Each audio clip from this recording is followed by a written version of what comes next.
بل پہ کہ یہ پاکستان چھوڑ کے یہ بھی چلا گیا اور پھر اس امپورٹڈ کو جو واپس لے کے آئے ہیں. تو میں یہ سمجھتا ہوں کہ کیونکہ یہ بینکر ہمیشہ اپنی آپ کو پتہ ہے وہ چیزیں سال کے آخر میں کس طریقے سے پوری کرتے ہیں. وہ تو یہ بھی کرتے ہیں بینکر کہ کئی دفعہ بڑے اکاؤنٹ ہولڈرز کو فون کر لیتے ہیں کہ اتنے پیسوں کا گیپ ہے, صرف 2 دن واسطے پیسے رکھ دو, ساڑھا کام ہو جائے گا. پتہ ہے آپ کو جب سال اینڈ ہو رہا ہوتا ہے یہ جو ان کا فائنینشیل ایئر, تو یہ اکاؤنٹ ہولڈرز کو فون کر کے ترلے کر رہے ہوتے ہیں, میں بے شک پیسے چک کے تو دے چھڑو, میرا بیلنس پورا ہو جائے. ایز بینک مینیجر یا جو بھی ریجنل ہیڈ ہوتا ہے, باقی پھر 2 دن بعد پیسے کٹا لینا. تو یہ بھی ایک بینکر ہے, تو یہ بھی اس نے ساری جو جمع تفریق کے فگرز ہیں انہیں صرف وہ چھاپن واسطے اکنامک سروے جمع تفریق ساری کی تھی. کیوں جی رانا صاحب؟ تو آج ہم بات کریں گے لارج سکیل مینوفیکچرنگ پہ اور سروسز سیکٹر پہ, اور اس پہ یہ جو ہماری پاکستان کی مستقبل کی فائنانس ٹیم ہے, جو ہمارے ساتھ یہ نوجوان بیٹھے ہیں, بڑے محنتی قابل فرسٹ ٹائم MNAs ہیں اور ان کی بڑی ویلیوبل انپٹس ہیں, یہ آج اس پہ بات کریں گے. لارج سکیل مینوفیکچرنگ جو ہے اس میں for last 3 years consecutive contraction ہوئی ہے. یہ جب سے میں نے آپ کو کہا نا کہ یہ حکومت ایک نحوست کے طور پہ پاکستانی عوام پہ مسلط ہوئی ہے پچھلے 3 سال سے, یہ جو PDM1 اور PDM2 کنزیکٹیو آپ دیکھیں لارج سکیل مینوفیکچرنگ پہلا سال, دوسرا سال, تیسرا سال وہ نیچے ہی گئی ہے, ڈکلائن میں ہی گئی ہے, وہ اوپر نہیں گئی ہے. ٹھیک ہے, اور اس کی وجہ سے کیا ہوا؟ اس کی وجہ سے آپ یہ دیکھتے ہیں کہ ایک جو سکل لیبر کا پاکستان سے مائیگریٹ کر جانا ہے, جس پہ اس دن بھی ہم نے آپ سے بات کی کہ وہ 3 ملین سے اوپر ہمارا جو بندہ ہے وہ یہاں سے گیا ہے. وہ کون لوگ تھے آپ کو پتہ ہے؟ وہ کون لوگ تھے؟ جو پشاور یونیورسٹی کے پڑھنے والے تھے, جو کراچی یونیورسٹی کے پڑھنے والے تھے, جو UAT لاہور کے پڑھنے والے تھے, جو کوئٹہ کی یونیورسٹیوں سے پڑھ کے نکلے تھے, جن کے پاس ڈگریاں تھیں, جن کی نوکریاں چلی گئیں. Because most of those skilled labour وہ جو تھی وہ انہی لارج اسکیل مینوفیکچرنگ کا حصہ تھے, انہی کی بدولت انہیں ملتی تھی, جابز ملتی تھی اور روزگار ملتا تھا. وہ سب جو یہاں سے گئے ہیں اس کے موجب بھی یہی ہے, کیونکہ جب آپ جاب کریٹ نہیں کریں گے اکانومی کے اندر تو پھر ان امپلائمنٹ ہوگی, لوگ یہاں سے باہر جائیں گے. باہر جانے والوں نے کیا کیا؟ کسی نے اپنی ماں کا زیور بیچا ہے, کسی نے اپنے باپ کی جمع پونجی ساری جو اس کے پاس تھی اس نے وہ دے دی ہے. کوئی 25 لاکھ دے کے جا رہا ہے, کوئی 50 لاکھ دے کے جا رہا ہے. کسی کا باپ ریٹائر ہوا ہے اور اس کو جو کچھ وہاں سے ملا ہے اس نے وہ جمع کرایا اور وہاں سے نکل گیا. تو یہ وہ ظالم لوگ ہیں جنہوں نے جو موجب بنے ہیں اتنی بڑے مائیگریشن کا, اتنی بڑی ان امپلائمنٹ کا. اور ان امپلائمنٹ کے حوالے سے آپ کو بتاتا چلوں, یہ تو اکنامک سروے میں کہتے ہیں کیونکہ ہم اس فگر کو نہیں مانتے ہیں کہ 37% جو ہے وہ ایگریکلچر کے ساتھ وابستہ ہے, کیونکہ ایک رپورٹ مجھے ران صاحب بتا رہے تھے کہ اس کے مطابق تو انہوں نے جو بیس کیا ہے وہ 2022 کے اس کے اوپر کیا ہے. اس وقت جو اصل فگر ہے وہ تو ان امپلائمنٹ کے حوالے سے بھی کوئی سروے ان کا نہیں ہو سکا. انہوں نے اس وقت تک کوئی سروے ان امپلائمنٹ کے کتنے بندے بے روزگار آئے ہیں. چلو یہ تو ہمیں باہر کے ادارے اور وہ بتاتے ہیں کہ کس لیول پہ مائیگریشن ہوئی ہے, مگر یہ کیوں نہیں بتا سکتے؟ کیونکہ بتان گے تو پھر منہ کے پاسے لے کے جان گے, منہ لکون گے بندے نہ جتیاں مارن گے. بہرحال یہ جو انہوں نے نیکسٹ ایئر کی پروجیکشن بتائی ہے لارج سکیل مینوفیکچرنگ کی, یہ جو پیراڈائم دی ہے, یہ بھی سب فضول بات ہے. بھائی آپ نے تقریر میں ہمیں بتایا, آپ نے کہا جی گروتھ ہوگی 4% کچھ پہ ہوگی. وہ کیویں ہوئے گی, کیسے ہوگی, کیا میکنزم ہوگا, کیا طریقہ کار آپ کریں گے, کون سی آپ انڈسٹریاں لگائیں گے؟ 2022 میں 38,000 ٹریکٹر بن رہا تھا, اب آ کے اس سال آپ 24,000 ٹریکٹر بنا رہے ہیں. وہ چیزیں تو پیچھے جا رہی ہیں. تسی اگلے سال کیویں 4% کی گروتھ کرو گے, یہ آپ ہمیں کیسے کر کے خاموش ہیں, کچھ نہیں ہے.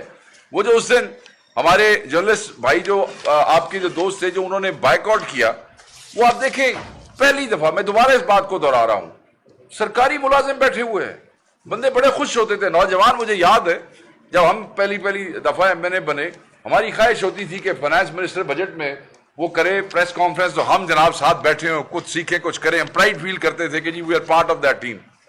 وہ بندے تو منہ لگوندے پھردے جے, بندے کہندے نے راندے نال بواں گے تے لانتا پہن گیا. تو اس لیے ہم ان سے جو ہے وہ ان کے ساتھ بیٹھنا بھی پسند نہیں کرتے. دوسرے سیکٹر جس پہ آج یہ لوگ روشنی ڈالیں گے, کھل کے بات کریں گے, تینوں بات کریں گے, اور وہ ہے سروسز سیکٹر.